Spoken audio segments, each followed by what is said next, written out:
దక్షిణాఫ్రికాతో రాయ్పూర్లో జరగనున్న రెండో వన్డే కోసం టీమిండియా సిద్ధమవుతుండగా విరాట్ కోహ్లీ, గౌతమ్ గంభీర్ మధ్య విభేదాలు మళ్లీ చర్చకు మార్చాయి. నెట్ సెషన్లో వీళ్ళిద్దరి మధ్య జరిగిన ఓ ఘటన మరోసారి సోషల్ మీడియాలో దుమారం రేపుతోంది. ఇప్పటికే వీరిద్దరి మధ్య కోల్డ్ వార్ జరుగుతుందని బయట టాక్ నడుస్తున్న నేపథ్యంలో ఇప్పుడు రాయ్పూర్ వేదికగా జరిగింది మరింత ఆసక్తికరంగా మారింది. రాయ్పూర్లో మంగళవారం రాత్రి ఫ్లడ్ లైట్స్ లో జరిగిన ప్రాక్టీస్ సెషన్ లో విరాట్ కోహ్లీ చాలా సేపు ప్రాక్టీస్ చేశాడు. రాంచీ వేదికగా జరిగిన తొలి వన్డేలో సెంచరీతో దుమ్ము రేపిన కోహ్లీ రెండో వన్డేలోనూ రాణించాలని కఠోర ప్రాక్టీస్ చేశాడు. అయితే నెట్ సెషన్ పూర్తయ్యాక తన రెండు బ్యాట్లు భుజాన వేసుకుని వెళ్తున్న కోహ్లీ అక్కడే ఉన్న హెడ్ కోచ్ గౌతమ్ గంభీర్ ను అసలు పట్టించుకోలేదు.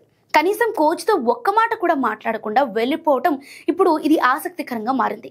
అదే సమయంలో వెనక నుంచి వచ్చిన రోహిత్ శర్మ మాత్రం కాసేపు ఆగి గంభీర్ తో మాట్లాడి వెళ్లాడు. ఈ విజువల్స్ ఇప్పుడు సోషల్ మీడియాలో పెద్ద ఎత్తున చర్చకు దారితీస్తోంది.